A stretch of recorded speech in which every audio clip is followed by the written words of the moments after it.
First of all, thank you so much for being guest, but especially my guest. Thank you so much for being here.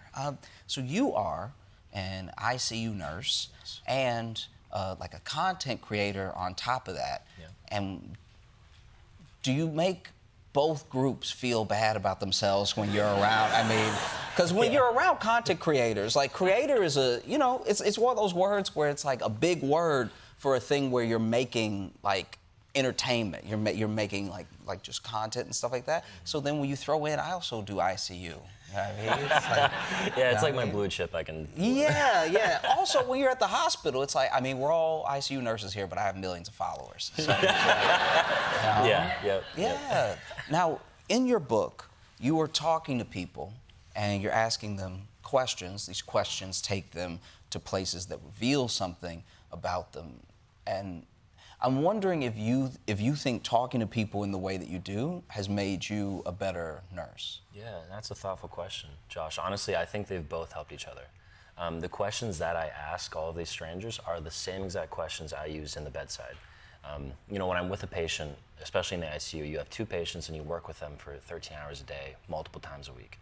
And so, how's the weather only lasts so long. You know, I mean, you have to start being able to understand what kind of conversation the person wants to have.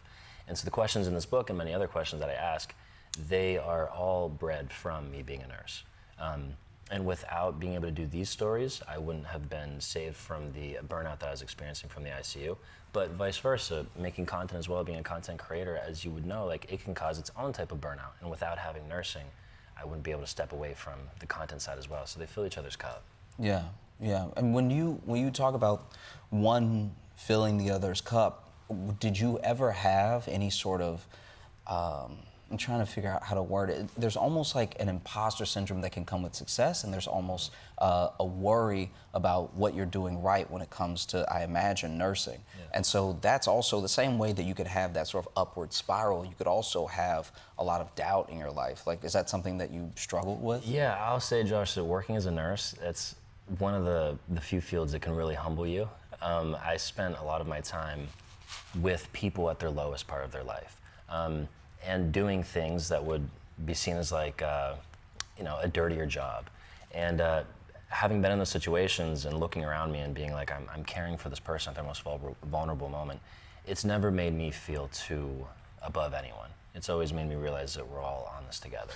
Yeah, yeah. Because I'll tell you right now, just, you know, nurse to potential patient, right? I'm like, I'm bad about going to the doctor, and I think it's because in hospitals, there's a lot missing of what you do. Do you know what I mean? Yeah. When you go to the hospital, when you go to the emergency room or something, it's like you already have your own fears. Like, when I've had to go to the emergency room, sometimes I'm genuinely afraid that the nurse, the doctor is gonna be like, that's new. I don't know what that is. You know what I mean? But at the same time, I think if someone, you know, was sitting with me and they were not just necessarily even asking me questions about myself, they were asking me interesting questions, thoughtful questions, and they were getting to know me as a person, I think I wouldn't even notice the shot. Yeah. You know what I mean? Yeah. I think I might be like, ow. Yeah. But like it's in the middle of telling them about my life or something. Yeah, you know? That's the part of nursing that I fell in love with. The first time I ever shadowed a nurse, obviously she did medicine and she took care of the patient in that aspect, but really she healed them through her words. Like she made the patient feel comfortable in an otherwise very uncomfortable setting. And that's what I always wanted to strive to do since that day. Yeah, yeah. I mean, this book, yeah, no, absolutely. Well, this book is broken into sections, and the sections are questions. What made you ask these specific questions of people? Yeah, I wanted an array of questions that run the gamut of emotions. And like I said, these questions are the same questions I ask my patients in the hospital. But whatever the question is, no matter what question I use, it always has to be open-ended, of course, and it has to cover an emotion of some sort. And that's what the purpose of this whole book is to show that our experiences, extremely unique, okay? The experiences you've gone through, I can't relate to, but what we can relate to is our emotions. So you felt pain, I felt pain. You felt love, I felt love. Anxiety. Like that's what connects us as a species, is this emotional experience that we're all going through. So the human experience is a very much so emotional experience. And I hope this book shows that that's what connects us. Yeah, yeah. Absolutely. There's, when I look at your work overall, I sort of see how in America, especially right now, there's like a deep polarization. There's like there's dehumanization of people, whether it's immigrants, trans people. You just see a lot of like breaking of connection and everything, and there's less community than there should be, and there's less connection than there should be. And so when I look at everything that you do, I just see a lot of that, which is admittedly not a question. That's more of a compliment. That's just, I should have ended it with the question mark, but that's just how I feel about it, Because I think you're doing two things that are incredibly difficult, and I don't even know which one is more difficult than the other, because being with people in these like very, very vulnerable moments has got to be hard. It's got to take a toll on you, but also when you ask someone a question, when you are learning something about someone, that's also very difficult, because you might not like what you learn, especially you're with people who are not in a time where you show your best anyway,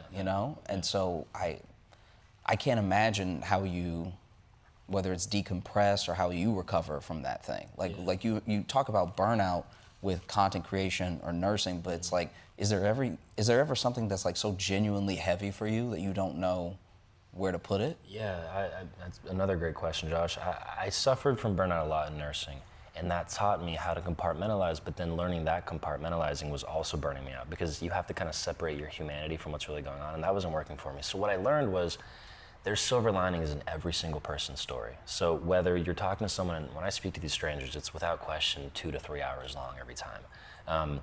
Throughout that 2 to 3 hour journey, there is a lot of tragedy. But if you can gather the ability to look at this person and say, but they're here telling me the story. They survived this event that they're going through. That gives me a sense of almost pride to say, like, we're humans. That shows how strong humans can be, how resilient they can be. So when I go home and after hearing a tragic story, I'm not so much sad as I am uplifted to know the person survived that. Mm-hmm. Mm-hmm.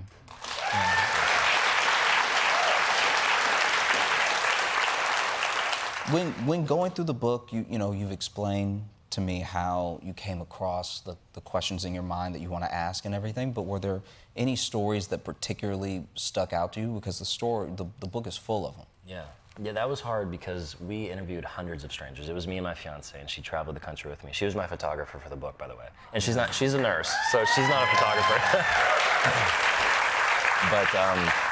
But so we interviewed hundreds of strangers. And so even dwindling that down to the 100 that are in this book was very hard. Mm-hmm. But then to even get more specific, the ones that resonate with me, all of them, but I will say, there's a few that pop in mind, and one of them is, I guess I should preface with, I told a little bit of a lie when I say everyone in that book is a stranger.